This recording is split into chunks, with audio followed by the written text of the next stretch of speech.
Bizga qandaq artistlar kerak?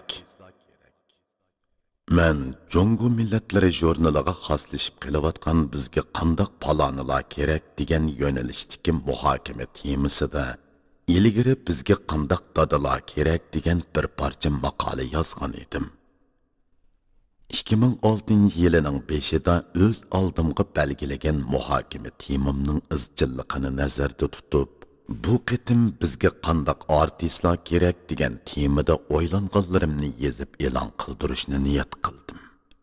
Men 2006-yili planliq ham bosqichliq holda dastlab Xinjiang televiziya stansiyasi 5-yurish kanalining madaniyat bo'stoni maxsus programmasida o'tkazilgan Ziyolilarning burchi to'g'risidagi suhbatda Ziyolilarning qatlami va sarxillar qatlami bir millatning farosat tipli kishilari bo'lib, ular jamiyatning taraqqiyotida o'ynaydigan roli, nag'ma navoni kasb qilgan mahorat tipli kishilarning rolidan alohida muhim bo'ladiganligini, shunga avam mahorat tipli kishilarning mahoratlariga maftun bo'lish bilan cheklanmay, jamiyatdagi ideyaviy fikr iqimining shakllanishi va o'zgarish yasashiga turtki bo'ladigan ziyolilar qatlami bilan sarxillar qatlamining tafakkur ushqunlariga yetarli ko'ngil bo'lish zarurligi haqidagi qarashimni o'ttirg'a qo'ygan edim. Orqadan yozda Eli daryosi jurnalining shu yillik 3-sonida bir parcha maqola e'lon qilib, bir millat nag'ma navo naqshi usul jihatda har qancha taraqqiy qilsa-mu, millatning cho'ng kichik a'zolari san'at desa jinini bagudak darajada san'at mastonasi bo'lib ketsa-mu, bundoq millat ikkinchi bir millatning nazarida hargizmi raqobat obyekti hisoblanmaydiganligini, bugungi raqobat dunyosida biz hozirlash zarur bo'lgan eng muhim masala raqobat sahnasida ro'baro tura oladigan hayotiy iqtidor ekanligini o'ttirg'a qo'ydim. 8-oyda Urumchi shaharlik televiziya stansiyasining Chin yurakdan chin so'zlar maxsus programmasida Nag'ma navo ham millat saposi temasida riyosatchi Elnur Ibrohim bilan yarim soat suhbat o'tkazib, nag'ma navoga naqshi usulga ziyoda berilish bir millatning tushkunlashganligining ifodasi, nag'ma navo naqshi usul bizning boyligimiz, ammo borliqimiz emas degan ideyani sharh eladim. Kuzda Xinjiang madaniyati jurnalining shu yillik 5-sonida biz qandoqlarcha naqshi usul millati atilib qoldik degan mavzuda yozilgan muhokama maqolamni e'lon qilib, milliy psixikamizdagi nag'ma navo naqshi usulga savdoilarcha maftun bo'lib ketganlikdek amaliyotni dalil isbotlar bilan ko'rsatib berdim. Ve havas qiziqishlarida zamonga munosib kelmaydigan darajada bir taraflamalik ko'rilgan millatning umri quti, baxti qora bo'lishdek fojialik taqdirdan saqlanolmaydiganligini ogohlantirdim. Men 2006-yili ko'ngil bo'lib muhokama qilgan temamning izchillik ehtiyoji sababidan bu qitim bizga qandoq artistlar kerak degan temadagi mulohizamni yozib, milliy o'zlik eng kuchlik, milliy kimlik qarashi ro'shan, kishilik qadr-qimmatini a'lo biladigan, san'atkorga xos g'ururga ega artistlar kerak degan murojaatimni bildirishga tirishdim. Bu deganlik hargizmi bizning san'at sohamizda bu xildagi artistlar yo'q deganlik emas, faqat kam deganlik. Agar biz san'at sepimizdagi soni shunchalar ko'p artistlar qo'shinining sifat saposi haqida faqat mulohiza etmasak, bu madaniyat muhitimizdagi normalsizlik hisoblanadi. Tafakkuri sazgur, ijtimoiy inkas iqtidori kuchli, sog'lom ruhga ega bir millat o'zining hamma ishlariga o'xshamagan nuqtadan ko'ngil bo'lishi, nazar og'dirishi kerak. Bizde ilmiy yo'sinda ep berilgan mulohiza tanqidlarni tishlab tortdi, ziddiyat teridi deb tushunadigan, samimiylik bilan to'g'ri, obyektiv, ilmiy, odil holda maqtab madhiyalab muayyanlashtirsa-mu, odamni maqtash feodallik koni qarashdan kelgan kasallik deb ahmoqona holda fatvo o'qiydigan bema'ni tushuncha saqlanmoqda. Bundaq tushuncha bir bo'lsa nima da'vatqanligini aniq bilmaydigan nodonlarning Bir bo'lsa masalalarga haqiqat nazari bilan qarashga ojizlik qiladigan zaif ruhning mahsuli.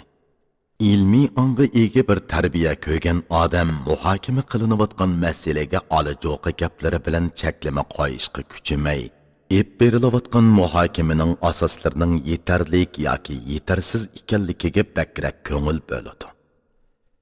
Shubhisizki, ilm sohasida yetarlik asosga ega har qanday kishi o'z qarashini o'ttirg'a qo'yishga huquqliq. Milliy psixikamizdagi nag'ma-navo naqshi usulni ziyoda ulug'lash, uningga savdo iloji herismanlik qilish, chakdan eshib ketganlik degan tonishni burmilab, bizga naqshi usul kerak emas deb maqola yozdi deb tushunib olish, ham san'atning dushmani deb qalpoq kiydirish, masalaga tafakkur ko'zi bilan qaramay, kayfiyat moyilligi bilan muomala qilish bo'lib hisoblanadi. Gumanitar o'qishliq nomli kitobda din, fan, san'at insoniyatning uch cho'ng ruhiy turiki.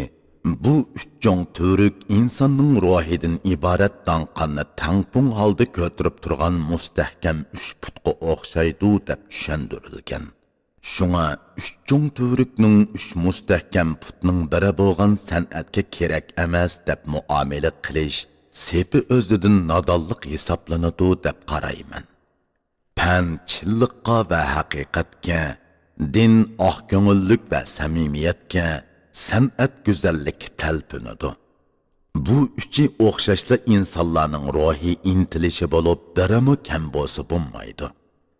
Biri yana birining o'rnini bosolmaydi. Fanga sal qaralsa insonlarning moddiy taraqqiyoti to'xtaydi. Diniy e'tiqodga sal qaralsa insonlarning ruhiy dunyosi gumron bo'ladi. San'atga sal qaralsa insonlarning ma'naviy dunyosi qurg'oqlashib ketadi. Moddiy qimmat, ruhiy qimmat va ma'naviy qimmat insonlar o'xshashmagan darajada ahamiyat beradigan zarur narsalar hisoblanadi. San'atga bo'lgan savdo iloji herismanlik bo'lsa boshqa gap. San'atning roli va qimmatiga bo'lgan tonish bo'lsa u boshqa gap. San'atning roli va qimmatiga inkor qilish pozitsiyasini tutgan bir qalamkash hargizmi bizga qandoq artistlar kerak deb ko'ngil bo'lib muhokama qilib yurmaydi. Bizga qandoq xarakterdagi san'at kerak, bizga qandoq sifat safodagi artistlar kerak degan masala biz mangu ko'ngil bo'lishga, mulohiza qilishga tegishli masalalarga kiradi. Undaqda bizga zoda qandoq artistlar kerak? Birinchi bizga milliy o'zlik eng kuchli artistlar kerak.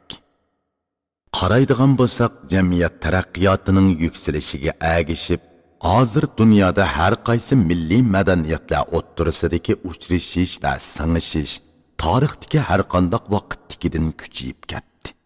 Mushundaq sharoitda taraqqiy qilgan millatlar yoki soni ko'p millatlarning madaniyati qora bo'rondek yopirilib kelib, orqada qolgan yoki soni oz millatlar madaniyatining rangini tez sur'atda o'zgartib yetyapti. Amaliyatchil ruhga ega har qanday bir odam jamiyat taraqqiyotining bu yuzlanishini e'tirof qilmay qolmaydi. Ammo biz bu xil yuzlanish oldida passiv holda qarab turish pozitsiyasini ifodalasak, kam kutsiz bo'shanlik qilgan bo'lamiz. Biz imkoniyatning boricha milliy madaniyatimizning immunitet kuchini oshirib, milliy madaniyatimizning xosligini saqlab qolishga tirishishimiz kerak. Bundaq immunitet kuchi millatning barliq a'zolari o'zining milliy o'zlik engini oshirgandili shakllanadi. Mushu ma'nodan aytganda, bizning artistlarimiz milliy o'tmish, milliy turmush, milliy odat, milliy ruh, milliy orzu zeminiga yiltiz tortgan sop milliy san'atning ijodchilari va ijrochilari bo'lishni sharaf va muqaddas burch deb bilishi lozim. Fatimaning ko'ngliki 87 yomaqi degandek, bizning qo'yiq milliy alohidalikka ega naqshi usullarimiz hargizmi boshqalarning san'atidan ep kelingan purushlardan yamoq selinib, aslini bilgili bo'lmaydigan shalg'ut san'atga aylanib qolmasligi kerak. Biz uchun aytganda loq nurluq bir oddiy podshoning bepoyon to'g'raqliq jangalda aytgan mo'liq naqshisi Yevropaning hashamatlik zallarida o'rinlangan saltanatlik simfoniyalardan afzal. Qashqarlik qaymoqchi qizning beshidagi gilam do'ppisining guli, Angliya ayol podshohi Elizabetning beshidagi shohlik tojga qo'ndirilgan ko'zni chaqnatadigan bebaho olmosdan afzal.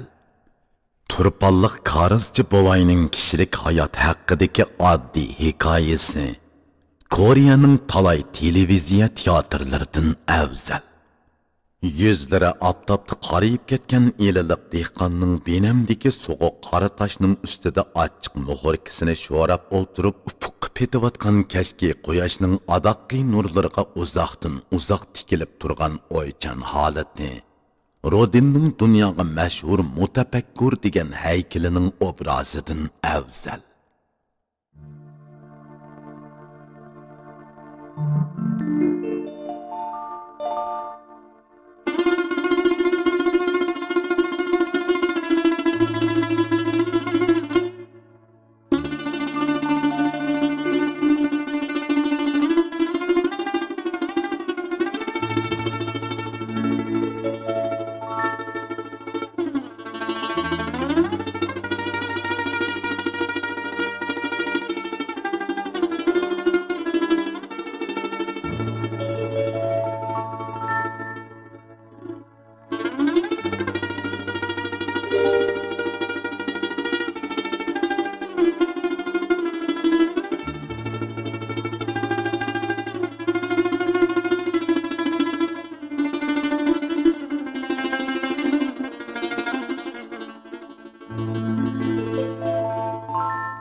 Biz davatqan imoni tutkuchi dal mana moshundaq o'zining milliy an'anasini va milliy meroslarini ko'z qarchug'idek qadrlaydigan qaynab turgan milliy o'zlik engidan keladi. Agar xilma-xil madaniyatlar tinimsiz zarar tarqitib turayotgan moshundaq sharoitda artistlarimizda tavranmas milliy o'zlik engi shakllanmaydi ekan, Latin usuli bilan Uyg'ur usuliga muomala qilganda o'zining san'atini noqul holda boshqalarning go'zallik o'lchami bilan o'lchaydigan ahvol umumlashib ketadi. Oqibatda xalqlarning moda bo'layotgan naqshi usullari bizning ingimizda san'atning oliy namunasi bo'lib qoladi. Milliy madaniyatimizning rangining o'zgarib ketishi mana moshundaq psixikaning shakllanishi bilan tangla boshlanadi. Oqibatda har kim eli Irlandiyaning, eli Ispaniyaning, eli Hindistonning, eli O'zbekistonning san'atidan bir-ikkidan yamoq ep kelib, milliy san'atimizga o'z xohishi bo'yicha yamoq selib, uni Fotimaning ko'nglikiga aylantirib qo'yadi. Şuna biz artistlarimizga har qanday ahvolda milliy o'zlik engini bo'shashmay kuchaytirishni tashabbus qilamiz. Milliy o'zlik engi ojizlaydi ekan, milliy madaniyatning rangi o'ngishga boshlaydi. Esimizda bo'lsinki, bugungi dunyoda milliy madaniyatlar shiddat bilan qo'shilayotgan, bir-birini zaratlayotgan bo'lsa-mu, ammo zamonaviy insonlar yanada rangi o'ngmagan, xosligini yo'qotmagan sop milliy madaniyatlarni ko'rishni, uningdan zo'qlanishni, ilhom olishni orzu qiladi. Ikkinchi, bizga milliy kimlik qarashi ro'shan artistlar kerak. Milliy kimlik masalasi bugungi dunyoda eng ko'ngil bo'ladigan masalaga aylanmoqda. Bizning etnik manbaimiz qaysi? Irqiy alohidaligimiz nima? Ona yurtimiz qayya? Tilimiz, dinimiz, axloqimiz, go'zallik tuyg'umiz qandoq degan uqumlar ustida astoydil o'ylanish va uni cho'nqur tushunish bizning milliy kimlik haqidagi tonishimizni ro'shanlashtiradi. Bu jihatdagi tonishi ro'shanlashgan bir odamda oliy milliy g'oya tabiiy holda shakllanadi. Bundaq kishi kim uchun, nima uchun, qanday shaklda yashashi kerakligini nihoyat aniq biladi. Şuna biz milletning har bir a'zosini o'rtaq bo'lgan oliy milliy g'oyaga ega qilish uchun tirishishimiz kerak. Chunki o'rtaq bo'lgan oliy milliy g'oyaga ega kishining milliy aqidasi intayin sof va kuchli bo'ladi. Afsuslanarli shuki, milliy kimlik haqidagi tonishi mujmal bo'lgan bir odamda bundoq esil ruhiy sifatning bo'lishi mumkin emas. Men bizning artistlarimizning ko'pinchisining milliy kimligimiz haqidagi tonishining davr taqozo qilayotgan darajada atrofliq va ro'shan ekanligiga gumon bilan qarayman. Ularning sahna ekranlaridagi so'rin suhbatlardagi so'z bayonlaridan ko'pinchisiga bu jihatda gumon bilan qaramaslikqa amalimiz yo'q. Esimizda bo'lsinki, sahna va ekranlarda badam do'ppini kiyib belini bog'lagan, atlas ko'nglikni kiyib lapar o'ynagan holda ko'ringan kishilarning hammasidala xalqimga rahmat deb yog'lama ig'izlik qilib, millat xalq haqida hayajonlanib bir ikki ig'iz so'zlab qo'ygan kishidala milliy kimlik haqidagi tonish shakllangan bo'lavermaydi. Milliy kimlik haqidagi tonish bir mukammal tushuncha. Hargizmi quruq hayajon emas yoki shaklan qiyofat emas. Men artistlarimizning milliy kimlik haqidagi tonishini shakllantirishga yetarlik zehn va vaqt ajratishini umid qilaman. Sistemalik izlanmagan va tarbiyalanmagan ahvolda bu xil tonishning atrofliq va ro'shan holda shakllanishi mumkin emas. Bundaq zarur tonish shakllanmagan artist sahnada yugurib yurgan badiiy qo'choqdan boshqa narsa emas. Üçüncü, bizga kishilik qadr-qimmatini a'lo biladigan artistlar kerak. Shubhisizki, kishilik qadr-qimmat insonning shaxsiyati nuqtasidan aytganda eng oliy boylik. U hayotdan muhim. O'zining kishilik qadr-qimmatiga sal qarash yoki uning bilan o'ynashish saposi eng tovan odamlarning odati. Kishini o'kindiradigan shuki, o'zining kishilik qadr-qimmatiga sal qarash bugungi jamiyatda umumyuzlik degudak saqlanayotgan axloq masalasi bo'lib qoldi. Bu qandoqdir artistlarimizda saqlanayotgan masala emas. Gap artistlarimiz ustida ketayotgan bo'g'achqa, men artistlarimiz orasida bu jihatda ko'rilgan tipik misol orqali ularning qadr-qimmat ingini texmi o'yg'itishni maqsad qildim. Günümüzdeki dağlıq yazğıcı Dingangning buningdan 10 necha yillar ilgari yezib e'lon qilgan Yiroq Sharqda ko'rganlarim nomli adabiy axborotida kishini o'ylantiradigan mundoq bir tafsilot so'zlangan. Avtor 1990-yillarning 5-ida sobiq Sovet ittifoqida yuz bergan siyosiy yer tavrashdan keyin mustaqil bo'lgan Rossiya Federatsiyasiga qilgan Yiroq Sharq rayonidagi sayohati jarayonida ko'rgan his qilganlarini bayon qilib kelib, Harbindagi bir kechilik bazmaxonada ko'rgan ahvolni qistirib o'tadi. Avtorning yozishicha, bazmaxonada Jungolik qizlar bilan Jungoga pul topqili kelgan Rossiyalik qizlar moda naqshlarni aytib va xilma-xil usullarni o'ynab harbinlik boyvachchalarning as-hushini ram qilib oladi. Bu boyvachchalar seriq chochlari yaltirab turadigan bu Rossiyalik Sahib Jamal Nazininlarning yerim yalang'och badallariga maftun bo'lib va ishqiboz qiliqlariga mast bo'lishib xudini yo'qotib qo'yadi. Hayajonlangan boyvachchalar bu qizlarga bas-basta gul sovg'a qilishadi. Ajablanarliki, Rus qizlari o'zlariga tutilgan gullarni pukayga opirib pulga tegishmaydi. Jungolik qizlar bo'lsa pulga tegishib etib chiqib ketadi.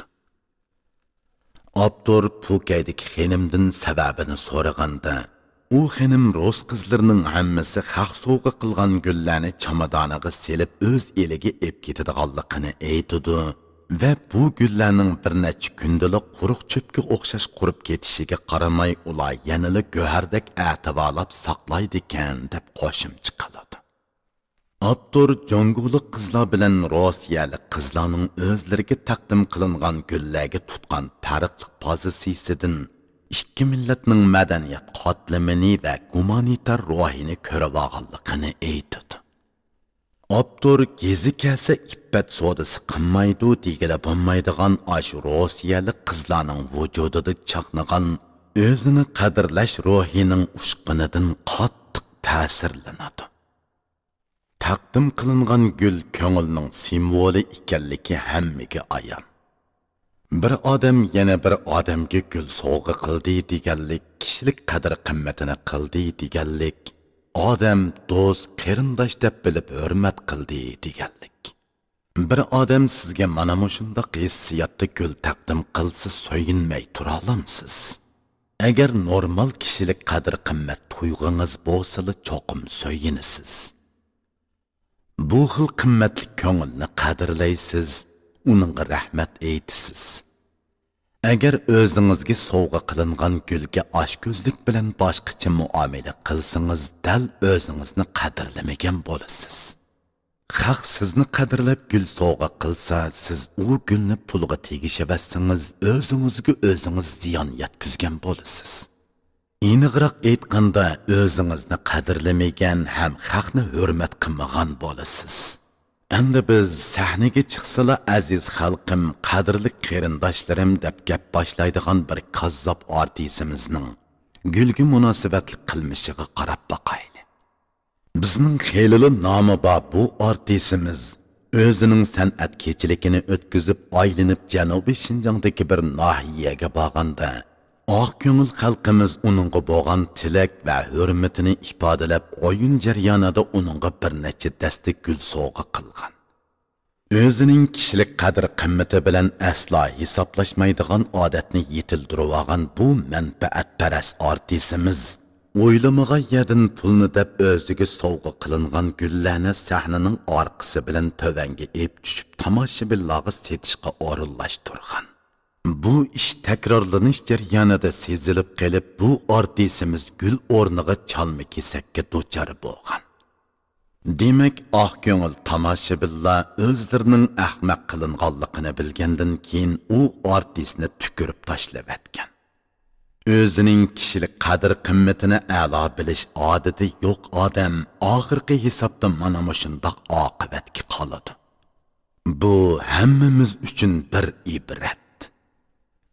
Şuna bizga kishilik qadr qimmatini a'lo biladigan, uning uchun moddiy manfaatlardan ikkilanmay voz kechalaydigan, nomus tuyg'usi kuchli artistlar kerak deb aytamiz. O'z navbatida shuni e'tirof qilish kerakki, o'zining kishilik qadr qimmati uchun qilchi yo'l qo'ymay kurash qilib badal to'lab kishilarni so'yindirgan artistlarimizmi yo'q emas.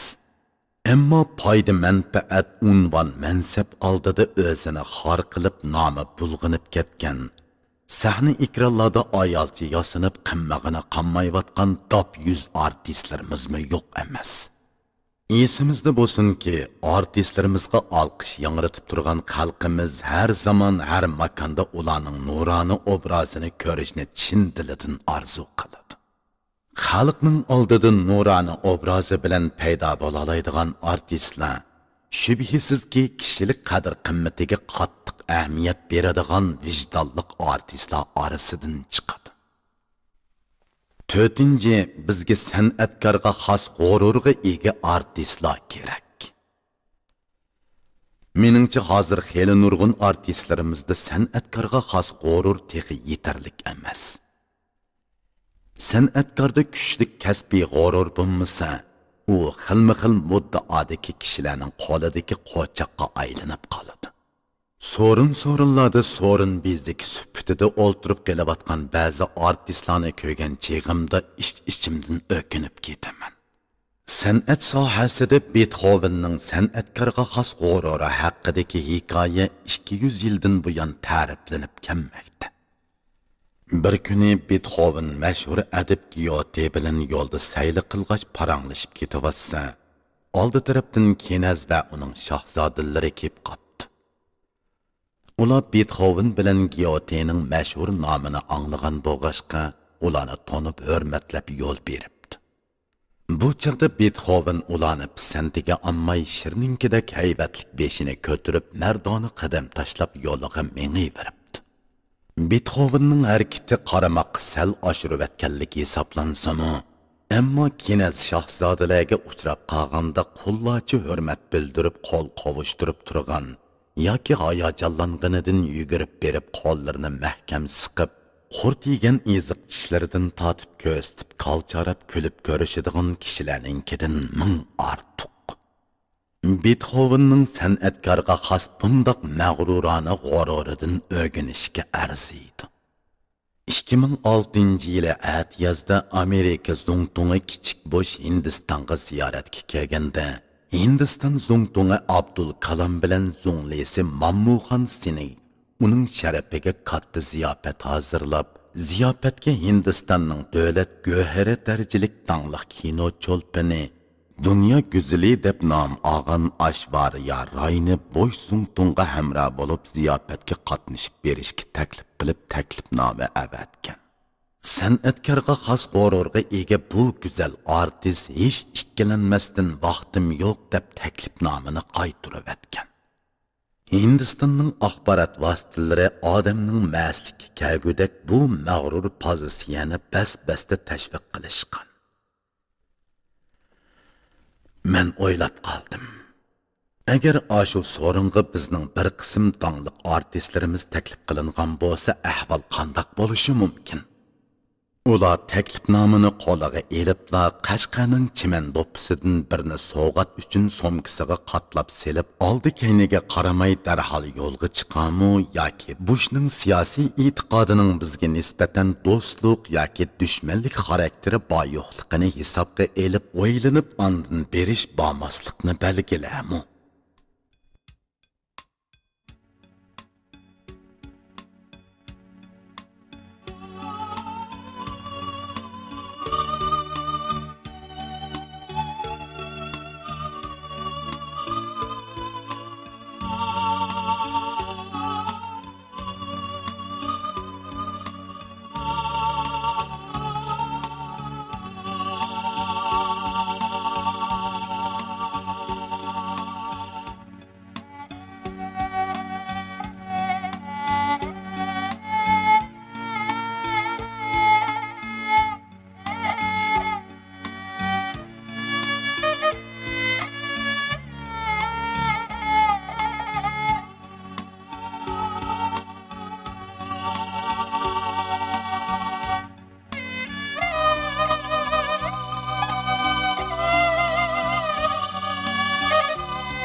...2006 yılı 12. ayının 12.